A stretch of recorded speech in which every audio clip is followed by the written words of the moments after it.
Buddy, welcome to the first episode of Cyber Knight's Flashpoints Learn and Play. Uh, it's great cyberpunk heist action. Don't forget to like, subscribe, comment, share, and all that good stuff. Let's get into it. All right, here we are starting from team setup. So in Cyber Knights. Um, I won't go through all the details related to these. I actually started doing all the backstory and things, but I wanted to get into the action and we'll talk about how people work and everything. Cool thing is you're building a merc company in this game. Grim, my Cyber Knight, is the leader of this. And then I've got a Vanguard who's sneaky fast, lead person. Sheila's my hacker, does things. Blur's my face. She runs the group and things. Zasha's my cyber sword. She's got all kinds of great front and personal ways to greet you. And then Aaron's my soldier. He's got all those good soldier talents, assault rifle capabilities, etc. So let's roll. We can pick either starter here. We can either pick, one that basically is called Null Deal and takes us into things, or we can do one that actually starts out with us in debt to a syndicate and has a whole lot of syndicate related things. We're going to take Null Deal for this one. To go through. We can change difficulty as we go. We could start with tutorials and things. We're going to keep all those off, and we're just going to go. So, if you haven't seen the intro to this game, I'll point that in the link down below. Blur, I finally have something. Emil, I hope it's good. We're all freaking out here, Blur. Graham has been missing for over a week. Where the hell did he go? Please tell me he isn't dead or getting sliced up for parts somewhere. Blur, I don't know yet, but I have a clue to follow. Do you remember Tosca? That slimy fixer who wouldn't leave us alone last month? The one that was pushing that job that was out of our league? A street-level crew going up against a megacorp? No thanks. Yeah, but we blew him out a few weeks ago, but he was pretty insistent. A little too insistent. I remember, but why do you think Tosca had something to do with this? Something I found at the safe house. I don't know why Grimm kept it secret, but he had a DNA crypt check going with the fixer. I can't read the messages, but I did get the timestamps. I think they met the night Grimm disappeared. And once I had that, I got Sheila to start digging. We think we found the building where they met. I picked Matthew up on some street level cams there. We did a little more digging and we know the place is in front. Something else going on underneath that building. Then, whatever it takes, we go in and get him. You all know Grimm would come looking for one of us, no matter how jammed up we were. All right, so this is a heist game. Sneaking, dropping, going in, getting out.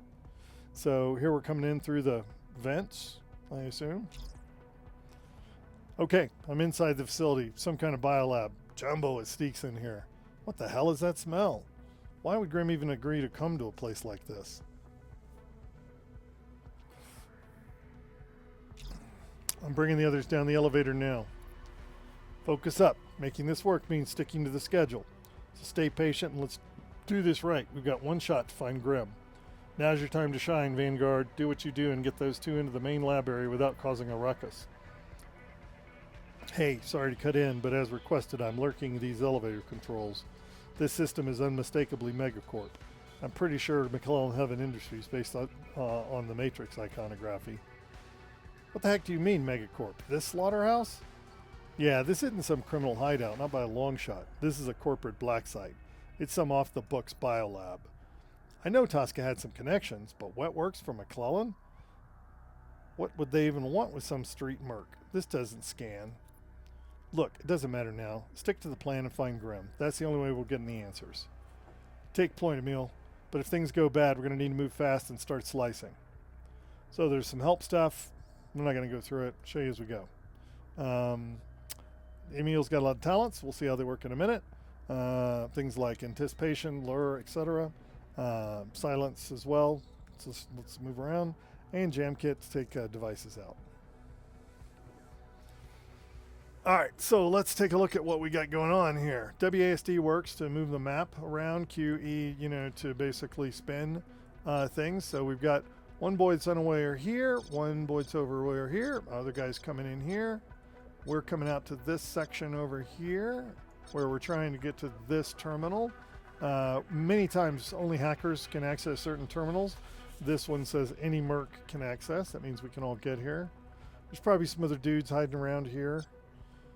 Let's take our first room first. So Emil's got a couple of choices here. She can just go ahead and try to take this boy out with her pistol, right? This happens to, I'm pretty sure, be a silenced pistol. Let's see. Looking at her stats, I can check the defensor here. Yeah, installed mod list. You can see this has a silencer on it. That reduces the range, the noise range of this particular pistol, which is good because making noise gets you noticed. So the other thing we've got to remember, there's a camera here. It's going to swing around. My suspicion is this guy is out of range of that camera. So let's find out if that's true. There are lots of other things we could do, right? We could lure him. We could silence cameras. We could do all kinds of things. We're not going to do that right now. We are just going to shoot him. Excellent. Now, you'll notice up in the upper right where it says sec level. So what's happened is because we made noise, the sec level's increased, right? But because we're now going to kill them, you'll see that sec level is now back to 0. So that person who heard the noise, aka the person I shot, is now down. So we got a couple of things to do still. You can see from Emil's character up here that there's a couple of pips left down here. Those are action points. So she could decide to do something else, which I will probably do. But first I'm going to use the yield action to let Aaron do something over here. So what could he do? Well, first thing he could do is move up, right? We'll see if he can get moved up somewhere where he's got a decent line of sight on this guy with some cover, so he can have some way to protect himself. I'd like to have 4 shots, but it's probably not possible and still maintain any cover.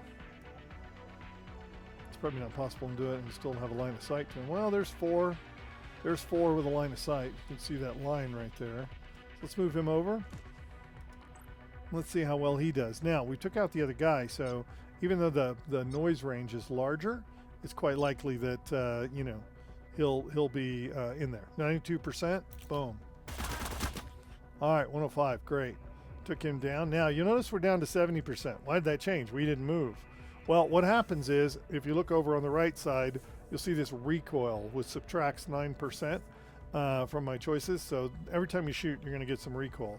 Different weapons have more or less recoil. There are modifiers to it. There are mods you can put on the weapons to change that recoil and to do things. Lots of great stuff that you could do. In our case, we're going to actually pop Iron Grip right here, which is a soldier ability that recovers 12 recoil and gets more ballistic, you know, range.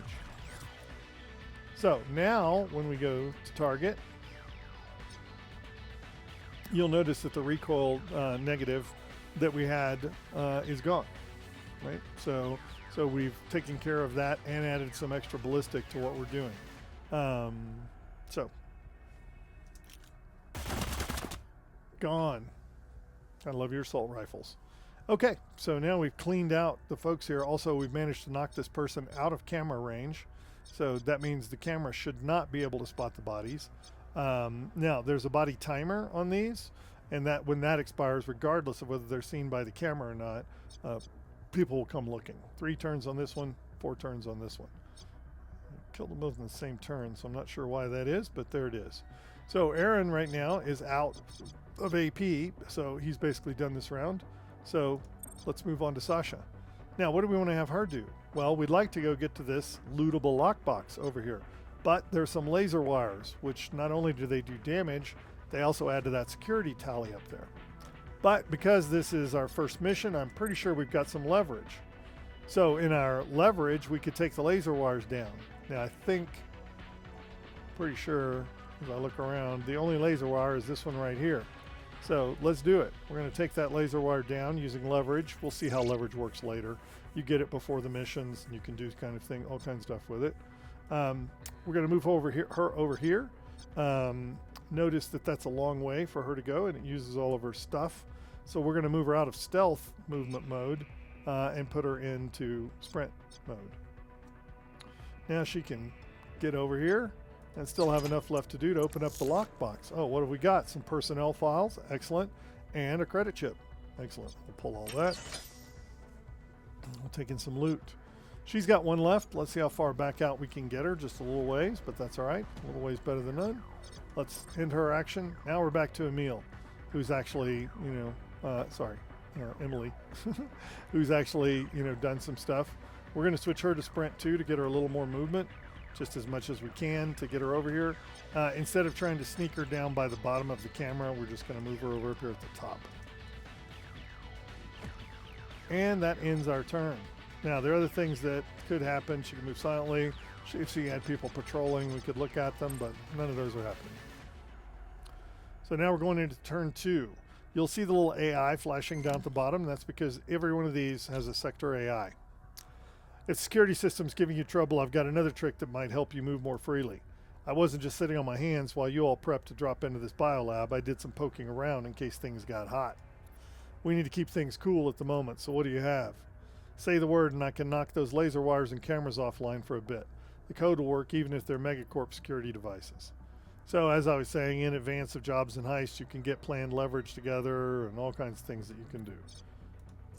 We're just going to complete that out and let's get going. So Aaron's got initiative. He's up first. We don't see anybody else, so those are the only people we have that can move. So let's bring Aaron up closer up here.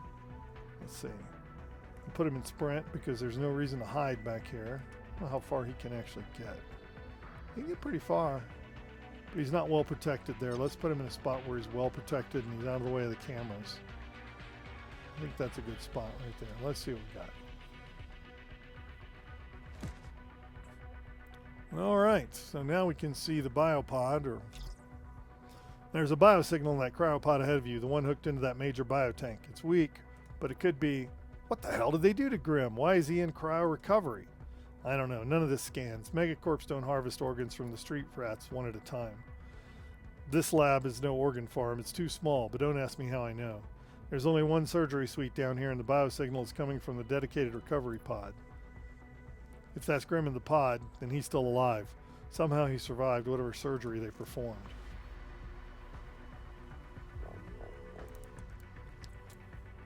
We're getting some good backstory here. Lore comes out as you play. It's not like there's a big lore book to read or those kind of things. If you're familiar with, the Cyberpunk world, there are lots of allusions to many of the things that happen in here and in various cyber books, places, movies, things.